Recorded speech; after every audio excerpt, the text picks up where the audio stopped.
Hello and welcome to MindShifters Radio. I'm Tim Hayes. I'm your host for the first hour.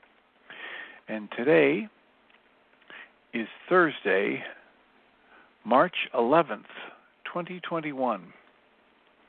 As always, we're grateful to everyone who chooses to join us here today, whether you're listening live or listening through the archives, as we spend another couple of hours teaching and supporting people in using some of the most powerful, effective, efficient, and accessible tools I've encountered in my over 46 years of doing therapy.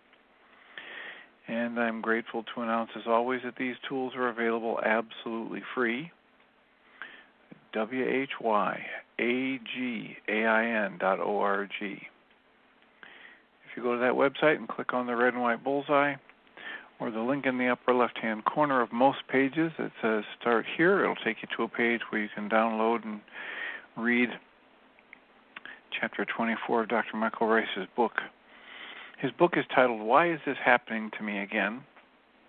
And that chapter of that book contains a narrative description of the primary tool in this work, which is called the Reality Management Worksheet, sometimes called the Reality Management Wake-Up Sheet.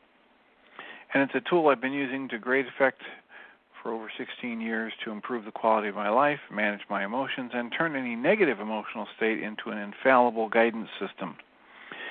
So if that interests you in any way, please go there, read about it, and then download the actual worksheet itself.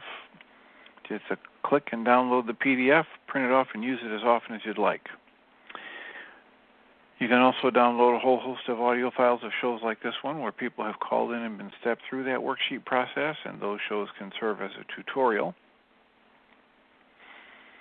for how to apply and get the most benefit from this tool. You can also go to your app store and type in the three words Heartland Aramaic Forgiveness. And when you do that, before you're done typing the word forgiveness, you'll get access to the glowing heart icon. Tap on that. It'll download a completely free and private app that contains that Reality Management Worksheet tool, an abbreviated version of that tool, and a copy of the Dragon Klingon game, which is a wonderful way to introduce these tools and concepts to even younger audiences. And we hope people do that soon and often, and then give us a call if you have questions. 563-999-3581 is our number. And if you call that number and press 1, we can have a conversation. Today is the 70th day of the new year, and when we look at the Course in Miracles, we're made the commitment to work through the workbook lessons this year, and so today's lesson simply reads, My salvation comes from me. And the commentary reads, All temptation is nothing more than some form of the basic temptation to not believe in the idea for today. Salvation seems to come from anywhere except from you. And so too does the source of guilt. You see neither guilt nor salvation as in your own mind and nowhere else. When you realize that all guilt is solely an invention of your mind, you also realize that guilt and salvation must be in the same place. In understanding this, you are saved. The seeming cost of accepting today's idea is this. It seems that nothing outside yourself can save you. Nothing outside yourself can give you peace. And that's what it means. But it also means that nothing outside yourself can hurt you or disturb your peace or upset you in any way. So today's idea places you in charge of the universe where you belong because of what you are. This is not a role that can be partially accepted, and you must surely begin to see that accepting it is salvation.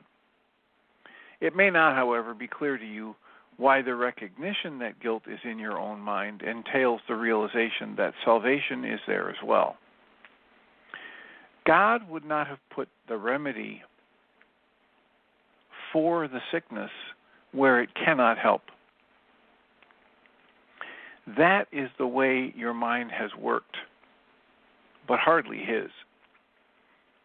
God wants you to be healed. The creation wants you to be whole. So the creation has kept the source of healing where the need for healing lies. You have tried to do just the opposite, making every attempt, however distorted and fantastic it might be, to separate healing from the sickness for which it was intended, and thus keep the sickness. Your purpose was to ensure that healing did not occur. The creation's purpose is to ensure that it does. Today we practice in realizing the creation's will and ours are really the same in this. All of creation wants us to be healed, and we do not really want to be sick because it makes us unhappy. Therefore, in accepting the idea for today, we are really in alignment with the flow of creation. It does not want us to be sick, and neither do we. It wants us to be healed, and so do we. We are ready for 2 longer practice periods today, each of which should last some 10 to 15 minutes. We will, however, still let you decide when to undertake them. We will follow this practice for a number of lessons, and it would again be well to decide in advance when would be a good time to lay aside time for each of them, and then adhering to your own decisions as closely as possible. Begin these practice periods by repeating the idea for today, adding a statement signifying your recognition that salvation comes from nothing outside of you. You might put it this way: my salvation comes from me. It cannot come from anywhere else. And then devote a few minutes with your eyes closed to reviewing some of the external places where you have looked for salvation in the past, whether that is other people or possessions or various situations and events, and in self-concepts that you sought to make real. Recognize that salvation is not there, and then tell yourself, my salvation cannot come from any of these things. My salvation comes from me and only from me. Now we will try again to reach the light in you, which is where your salvation is. You cannot find it in the clouds that surround the light, and it is in them that you have been looking for it. It is not there. Your salvation is past the clouds and in the light beyond. Remember that you will have to go through the clouds before you can reach the light. But remember also that you have never found anything in the cloud patterns that you imagined that endured or that you wanted. Since all illusions of salvation have failed you, surely you do not want to remain in the clouds looking vainly for idols there, when you could so easily walk on into the light of real salvation. Try to pass the clouds by whatever means appeals to you. If it helps you, think of me holding your hand and leading you, and I assure you this will be no idle fantasy. For the short and frequent practice periods today, remind yourself that your salvation comes from you, and nothing but your own thoughts can hamper your progress. You are free from all external interference. You are in charge of your salvation. You are in charge of the salvation of the world. Say then, my salvation comes from me. Nothing outside me can hold me back. And within me is the world's salvation and my own. And we've also agreed to read an accompanying chapter from Pam Grout's book, The Course in Miracles Experiment. Chapter 70 in that book is titled Spiritual Drano. She quotes John Cage as saying, I can't understand why people are frightened of new ideas. I'm frightened of the old ones. Pam writes, Lesson 70, simply, Salvation Comes from Me, says guilt is an invention of my mind. This faulty invention constructs a worldview based on problems, on fear, on protecting myself from all the things that could go wrong, and it leads me to separate myself from the world and to believe that this limited viewfinder filled with individual beings, this is what I have to work with. I use my enormous, inexhaustible consciousness to scope out escape routes. Every moment wasted on worst-case scenarios undermines my ability to create the true and the beautiful. Every moment spent worrying erects a block between me and all the signs and opportunities, and yes, blatant love that is here for the sole purpose of my enjoyment. I flip the math of truth with facts for my negative orientation. When negativity emerges, and it will because groupthink, no matter how altered and off-base it might be, is powerful, when that happens, I feel validated. I smirk and I think, see, I told you so. But as I learn in the course, the going, quote, life sucks and then you die, quote, paradigm, is a fictional story. It's made up of a pack of lies we humans have been telling ourselves for the last, 40,000 years. We train ourselves from a very early age to put on a pair of gray-colored glasses and look at the world through the lens of defeat and pain. And we get brownie points for finding problems. Expecting the good in life sounds dangerously like, quote, not facing up to reality, close quote. There is a bias against too much optimism and happiness. Even therapists who purport to brighten our lives encourage us to dig up old baggage and peek at creaky skeletons lurking in our subconscious closets. They pat us on the back for noticing where we are stuck, for paying attention to how we are suffering. But it's not any more true than all those zombie movies that are popular right now. It's a huge relief to endorse today's idea that nothing outside myself can hurt or disturb or upset me in any way. So twice a day for 10 minutes or so, I will stop and remind myself that it is me and only me that's in charge of my universe. So there is our lesson for today. And there is our commentary from Pam Grout. My salvation comes from me, and therefore it cannot come from anything outside of me, and nothing outside of me can be the source of my disturbance or disruption or pain. So, we have plenty of time for conversation, 45 minutes left. Our call-in number is 563-999-3581. And if you call that number and press 1, we can have a conversation. What is on your mind?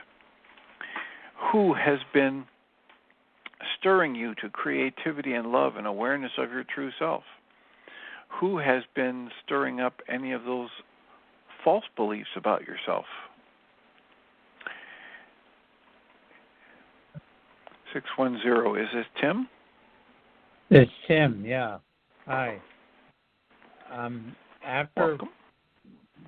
Michael Ryce show, he gave me some,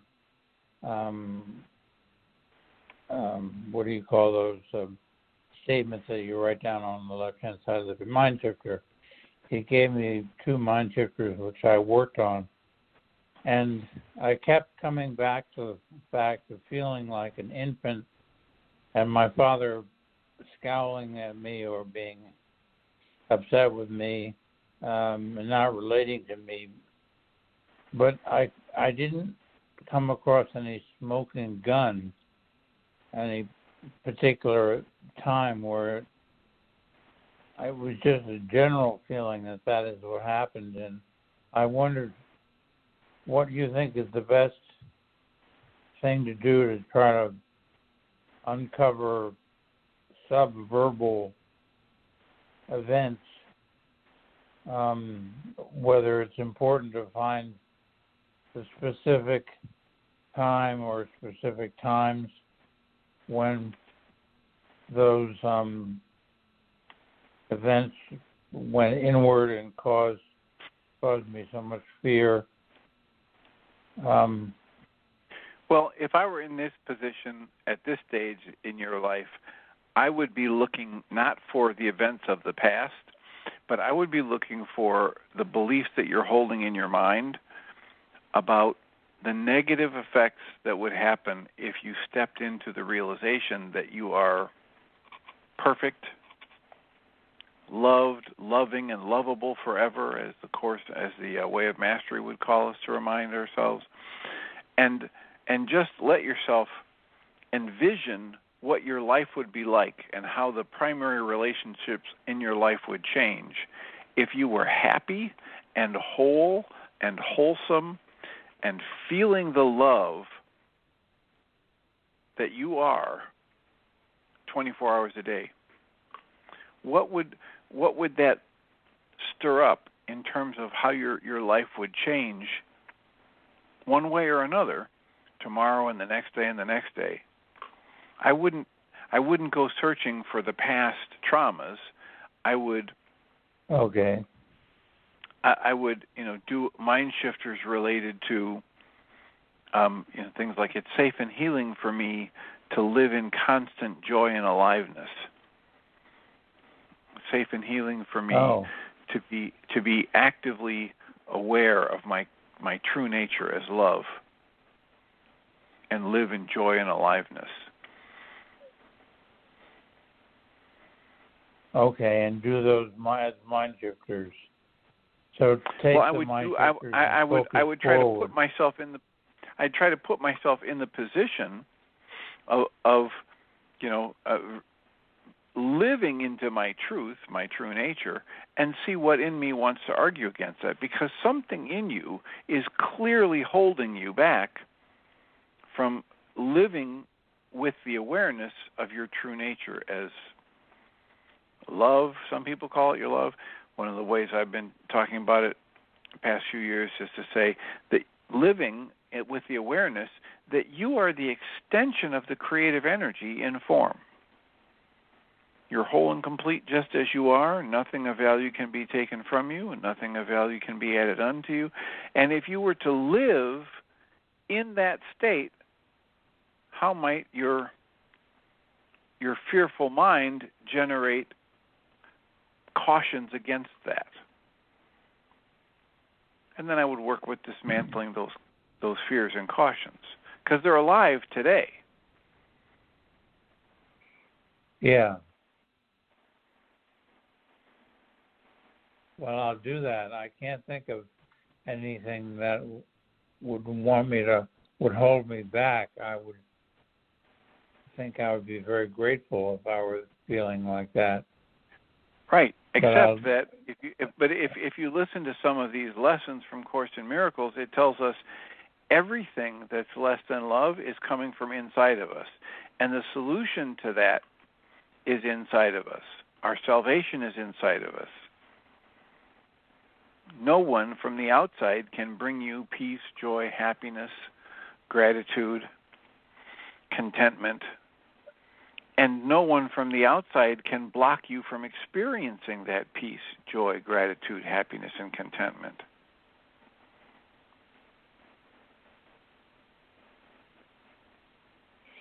So, can you give me a worksheet again, and I'll write it down and I'll do it. You mean the mind shifter? Yeah. What did I say? Mind shifter. Yeah. Okay.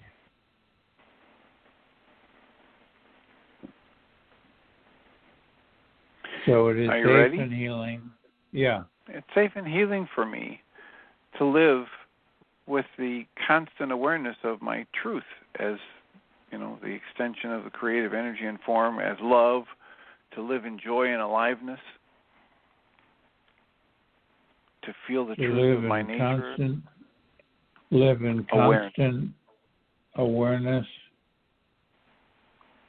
of joy of my and true aliveness. nature. of joy, Yep. and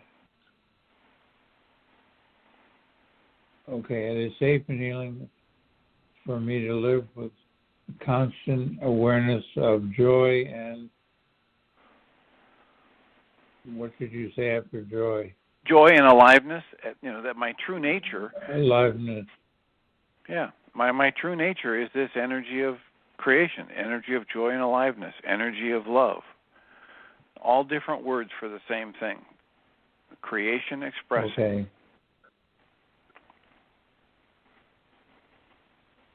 Okay, that's a good idea. I'll do that.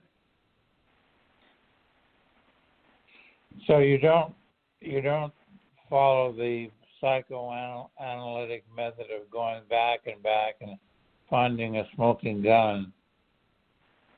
You go forward with it. Well, what I do is what I have found most valuable is looking at what is up today. I mean, I try to model this too. I think it was last Wednesday, I did a worksheet on air because a couple of days before I was in the middle of a video call and I had all of this anger erupt in me. And so I say, well, somehow right now, my interpretation of life is stirring up all of this negative emotion in me. So let me take a look at what my mind is telling me about this, how it thinks life has to change for me to be happy because of what's going on right now, and cancel all of those thoughts and goals, and then ask to be shown and just see what happens. Now that's, if it goes to an earlier time in my life, I'm certainly willing to see it. If it's connected energetically, if I get reminded of it. But what I'm doing the worksheet on is what's happening right now today. If I'm sitting in my office and all of a sudden I feel this rage erupt in me, I know from my work in this and other venues that that's coming from inside me, just like the lesson of Course in Miracles says today. Right now, I'm either creating or maintaining this energy of anger. And I know enough to know that means there's pain or fear inside of me.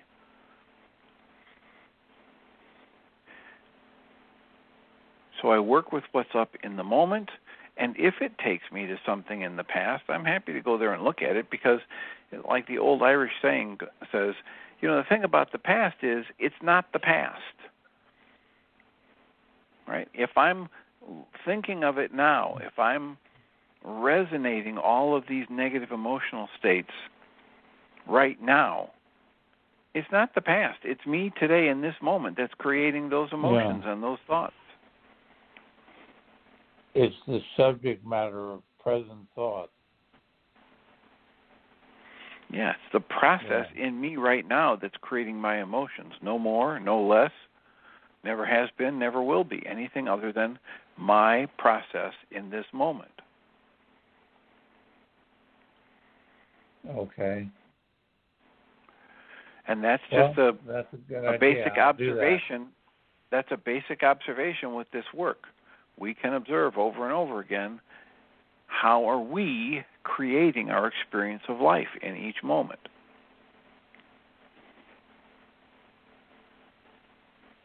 Yeah. Okay, well, you've answered my question. I will do that.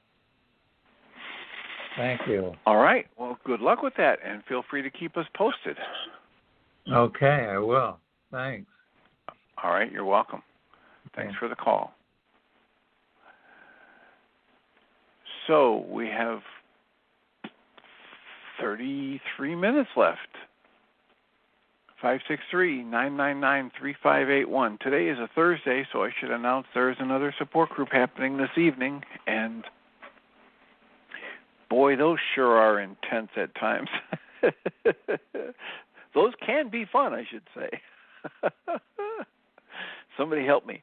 I never got a degree in marketing, so I really don't know how to promote those in any successful way. But we are going to have another support group tonight, and we will ask people what they would like to do, and if they would like to do worksheets, we'll be happy to do worksheets with them. If they would like to question the process or their own process, we'll do that. If they'd like to listen to an hour of someone like Guy Finley, which we did on Tuesday, or Michael Singer, which we have done recently, and we'll do an hour of that and then have discussion and or worksheet time.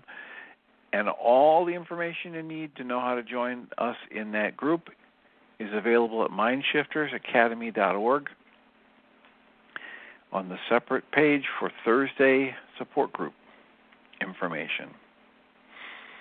And if you think that well, my schedule doesn't allow, or I'm not really into the group experience, but I know somebody who would be, please pass that information along. It would be greatly appreciated. Again, it's available absolutely free at MindShiftersAcademy.org.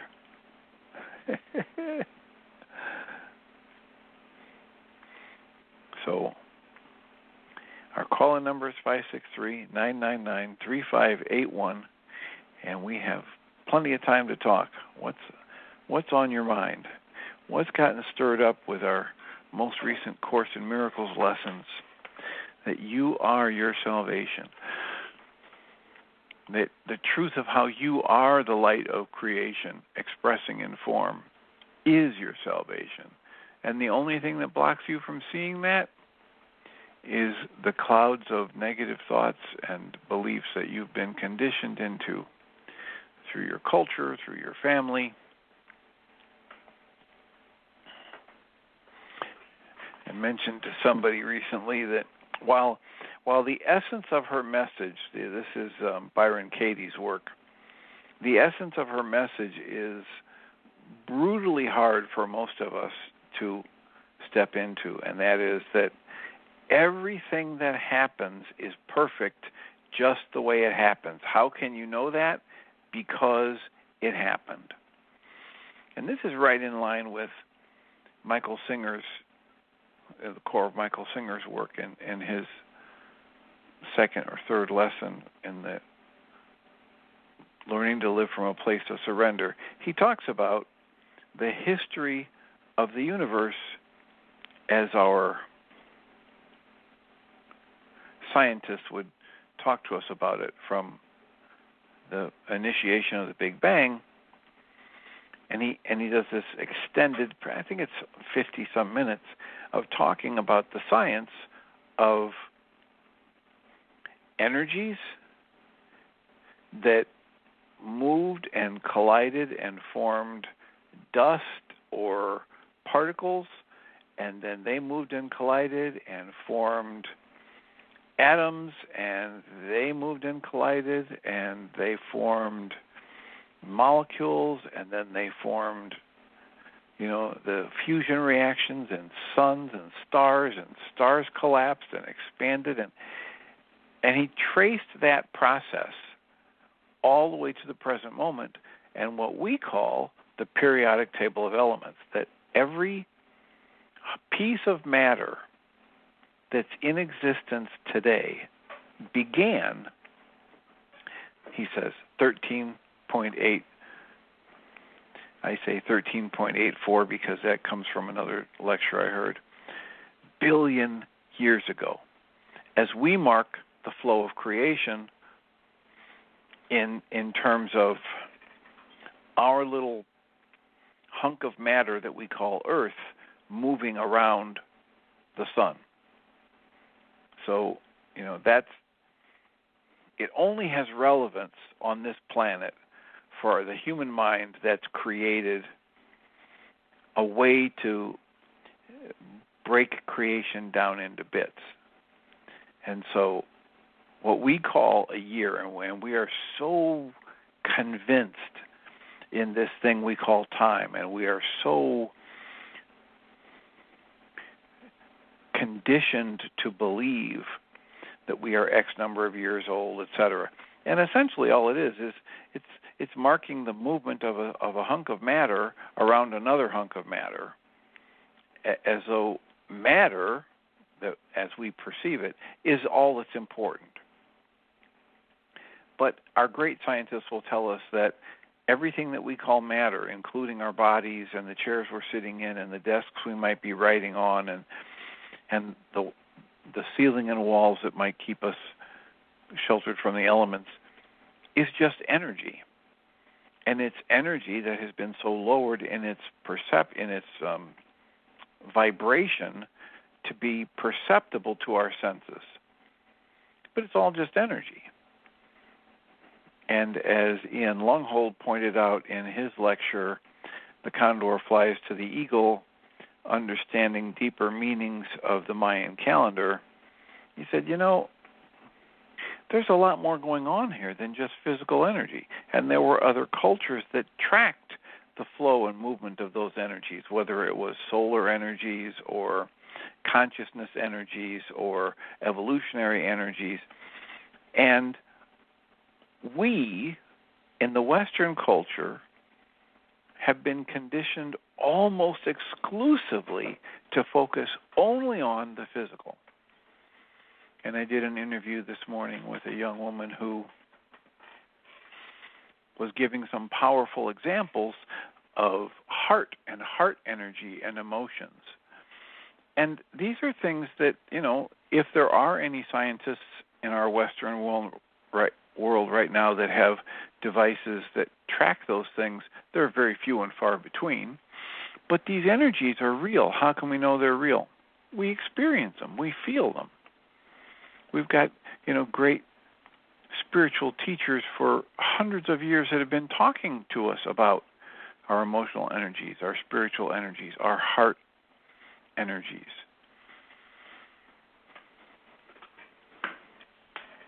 So when we break out of our conditioning that wants us to focus on only physical energy, then we frequently experience a distortion in the perception of this thing we call time. So I'd be willing to wager that most of the people on this call right now, 12 or 13 people that are listening, that most of these people have had an experience where they lost track of time, whether it was for moments that seemed like, an hour, or it was several hours that seemed like it passed in a moment. And that experience that we've had, I would say, is because we have, in that period of time, we opened up and focused on something other than simply physical energy, or energy that we call physical because it's been so slowed in its vibration as to become perceptible to the senses. And we've tapped into other kinds of energies other than the physical. Because quite literally, the only thing that marks the passage of time to our perception is related to these things we call physical energies. From the fundamental physical energy, which is our physical world, the sun, rotating around the physical energy of our Earth, rotating around the sun, or our bodies that have been conditioned to experience the movement related to light, dark, light, dark. We call them these biorhythms, circadian rhythms. But just observe this for yourself. Whenever you have an experience where there's a perception of a time distortion, just notice for yourself, during that period of time, were you focused on only physical energies?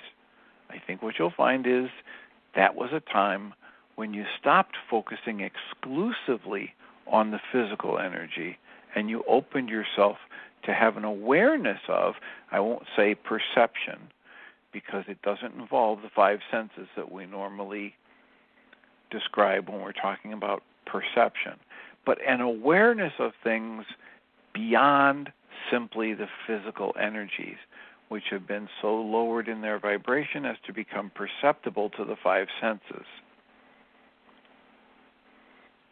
It happens routinely when we have people do a brief meditation or a self-hypnosis or a guided visualization, that what's happening is people in those periods of time open themselves to be aware of something other than just the physical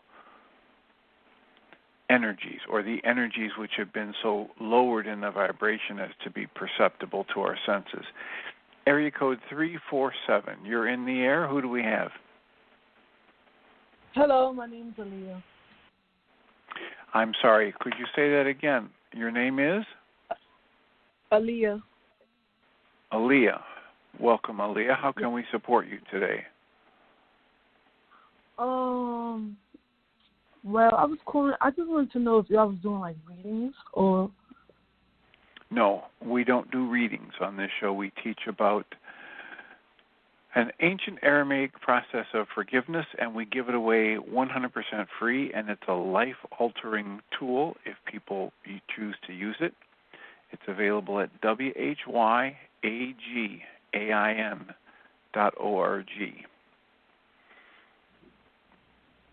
So it's a healing tool, it's a life-expanding tool, it's an emotional management tool, it's a relationship improvement tool,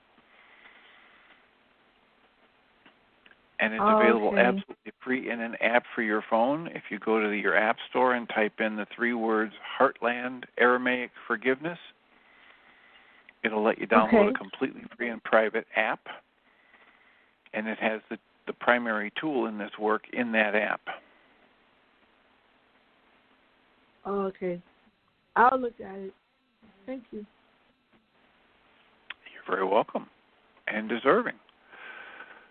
So we have 21 minutes left or 20 minutes left. Our call-in number is 563-999-3581.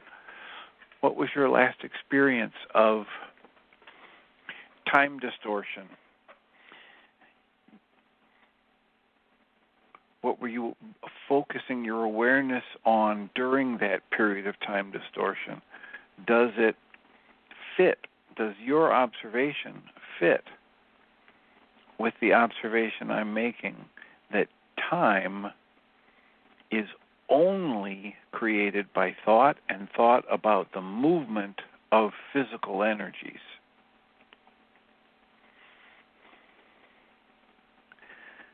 I remember when we ran into this in the Course in Miracles, and not Course in Miracles, the Way of Mastery and the Darshans, many people were really baffled by the concept that time is only of thought.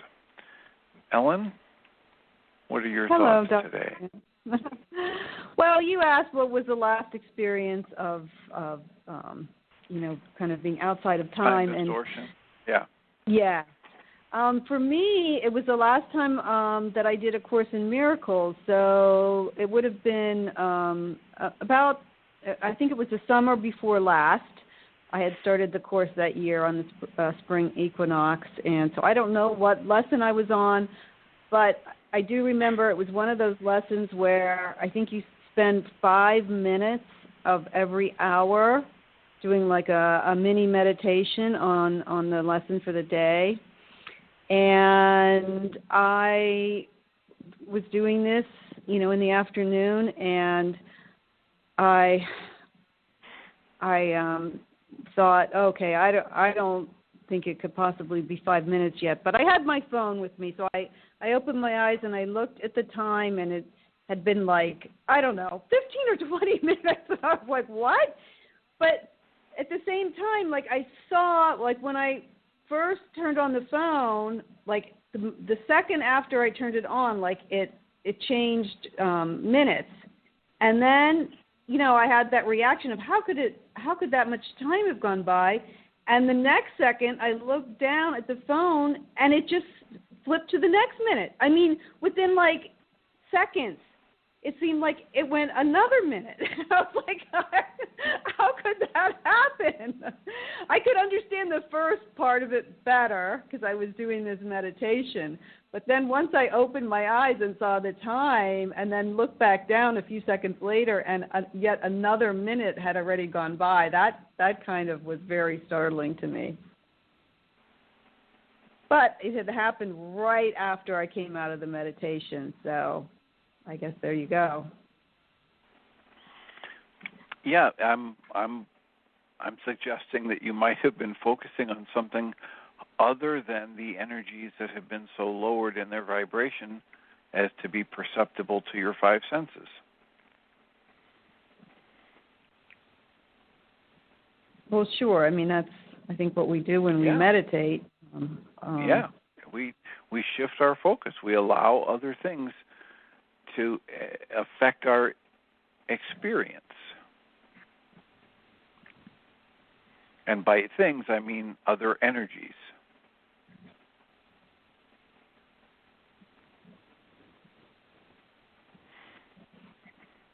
And I've been having... Go ahead. I was just going to say I've been having this experience with, I have a pendulum clock, and, it never stops unless, I let the weight hit the floor. And suddenly it has been stopping all on its own. And as a matter of fact, I can't even, get it to go again right now. And it just seems like, because it makes a very loud sound when it's going, and so I'm always hearing it.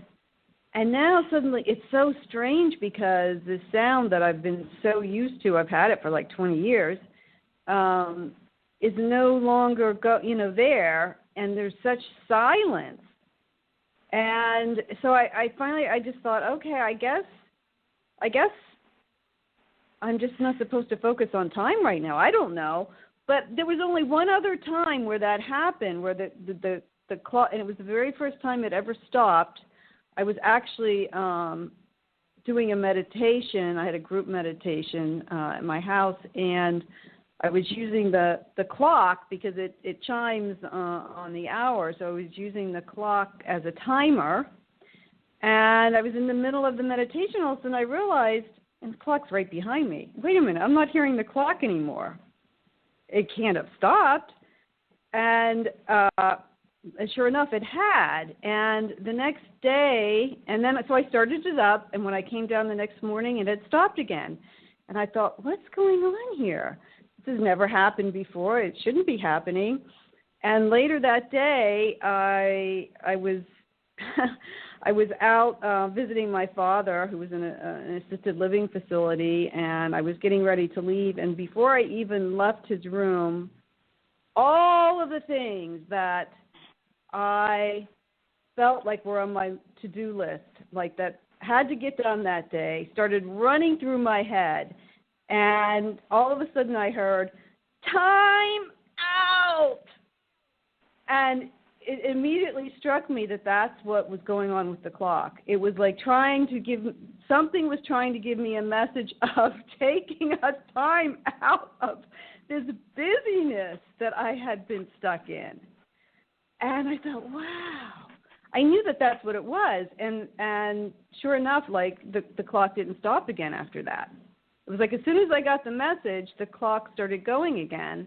But just recently, now all of a sudden it's stopping again.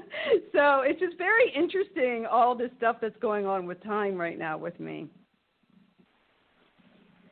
Yeah, it's fascinating. And the thing that came to my mind is that whenever we generate stress, there are probably a variety of different sources, perhaps not just the physical, but a variety of other sources around us that are trying to get us to wake up to essentially the message of the Course in Miracles lesson today.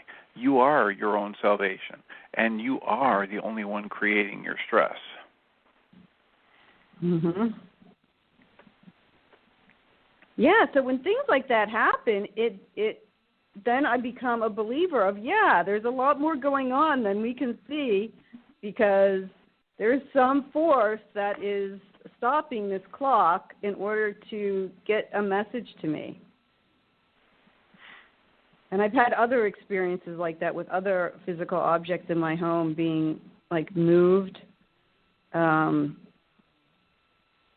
So it's like those kinds of things happen, and it's very clear when they do that, okay, this is what most people would call physically impossible for this to happen. And it's like, okay, well, there's a lot more than just the physical that we can see. Yeah, and so it's when you look at that, Guy Finley likes to talk about the old adage, when the student is ready, the teacher appears. Mm-hmm. And most of us from the Western mind think in terms of, okay, when I get myself ready, then things will change and the perfect teacher will appear in front of me, the perfect teacher that's never been here before.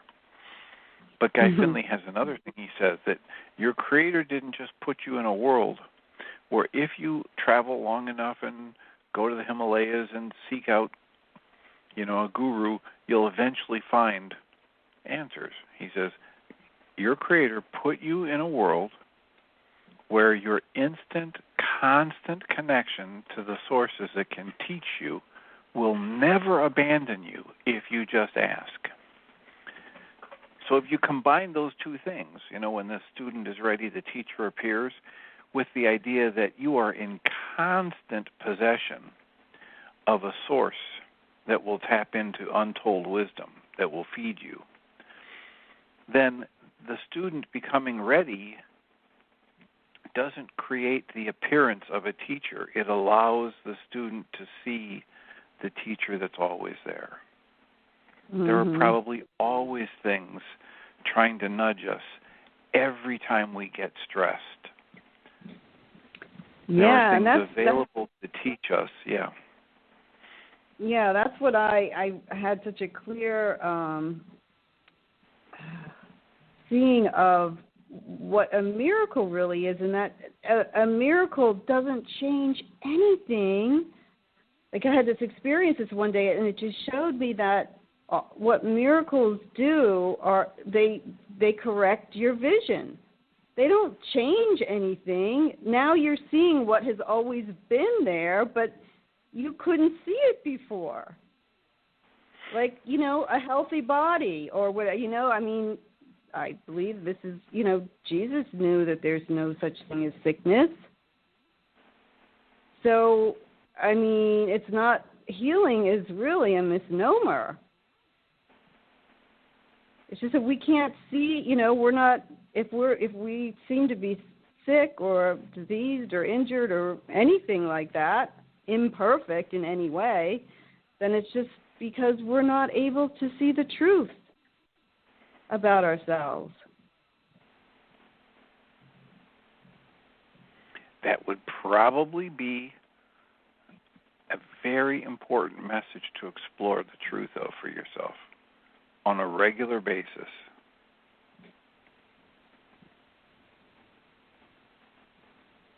Yeah, well, I just keep saying, well, if God can't be any of these things, sick, injured, upset, how can I be?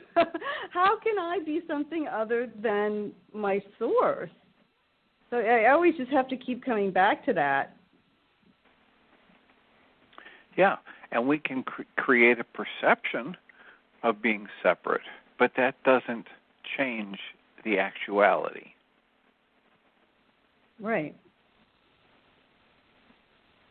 Which is why Dr. Ryce talks about how you can be moments away from the ultimate letting go in the physical sense, death or whatever, and choose the truth and experience what, people would call a miracle, but it's just the truth of you. Light, love, expansion, creativity, etc. Right. No real change at all.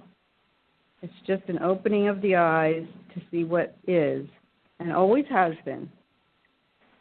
Yeah, The idea of a miracle is, in the Course in Miracles, I forget exactly how it is stated, but something about a shift in perception from fear to love. Mm-hmm. And that feeds into what you're saying. It's just seeing the truth of what is rather than seeing the distorted perception that's created by fear or the fear-based filter.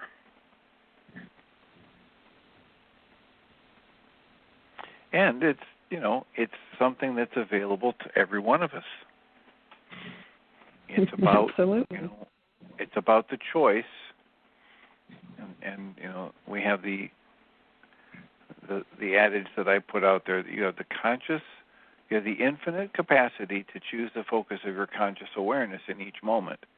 And it is that focus of your conscious awareness that creates your experience of life in each moment. So each one of us is capable of shifting the focus of our conscious awareness to that of love or the flow of creation and infinite possibility, and in that moment, witness miracles, witness what we call miracles. And of course, there are these wonderful definitions for a miracle. It's the shift to being able to be aware of what was moments earlier was not available to your perception. It's just a shift in perception. Yeah. When we become aware of things that minutes before we could not be aware of, we call it a miracle. But it was always there. There has always only been this flow of life.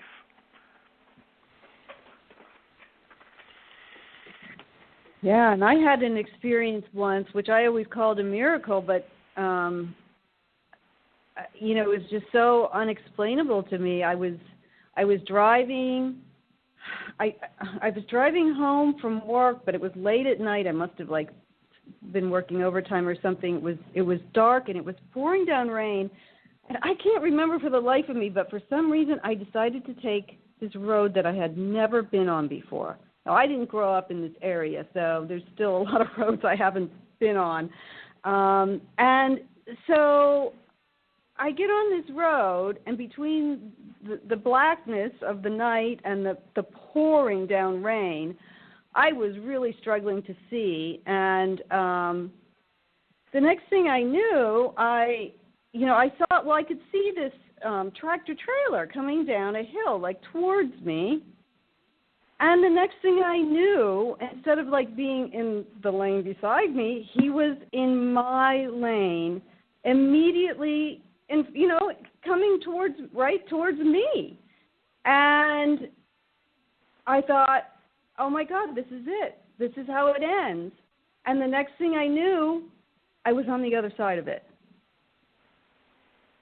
And I was dumbfounded. And I'm driving up the hill, and I'm going, what just happened?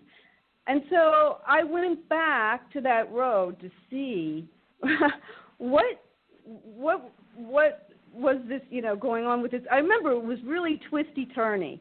And I went back, and I saw that, I had missed a sign that said one-lane bridge ahead. And I was apparently right on the bridge when the tractor trailer came, and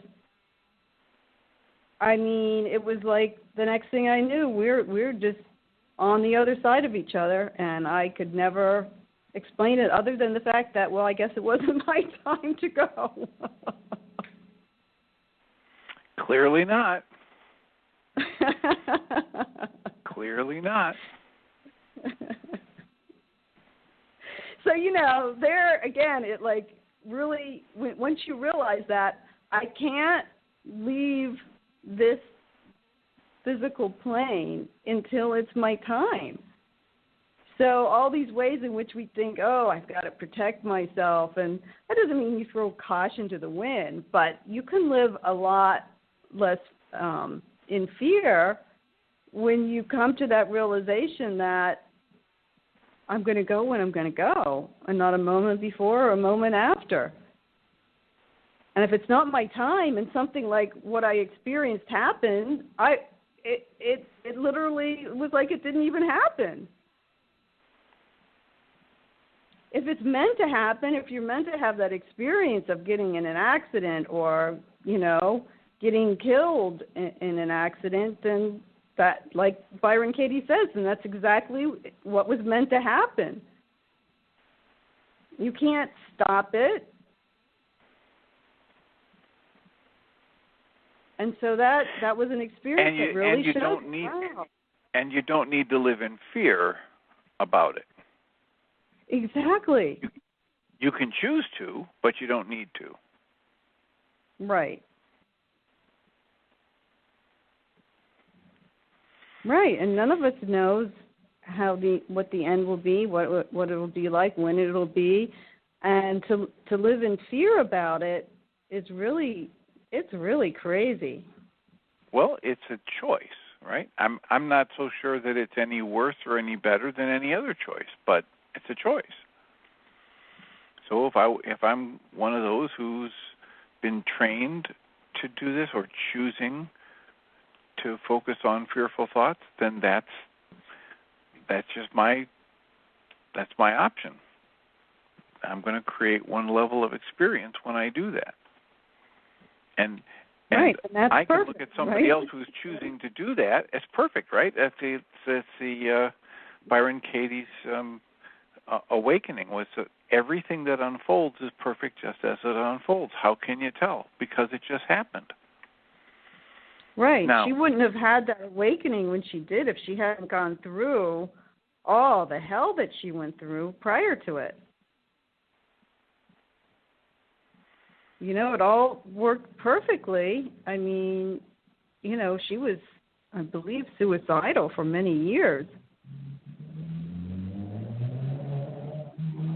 Well, I remember her talking about, at least 10, if not more, years of deep depression, which, ended at age 43 or whatever when she had this awakening. And the idea of the inquiry, the work, came to her. And she had the awakening, and she realized that the only thing that causes her suffering is when she believes her thoughts. When she believes her negative thoughts, she suffers. When she questions them, the suffering ends.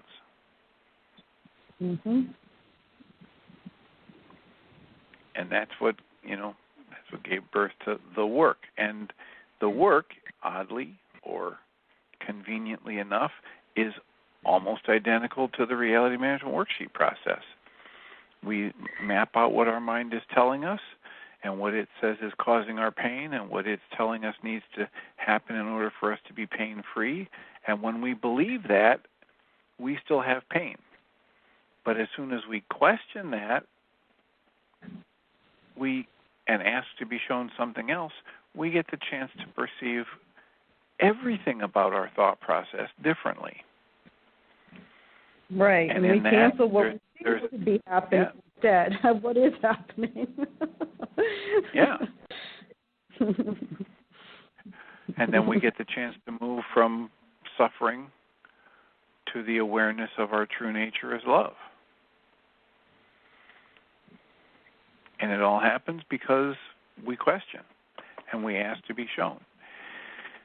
So thank you for the call. I realized I just looked up and we're 14 seconds away from transitioning. So thank you for the call, Ellen. You're welcome. Thank you. Hold on, area code 760, and Jeannie and Michael will take your call. I'll remind us all that we come from love. We're made of the stuff we call love. We actually are love, and everything else is false. Welcome, Jeannie Ryce.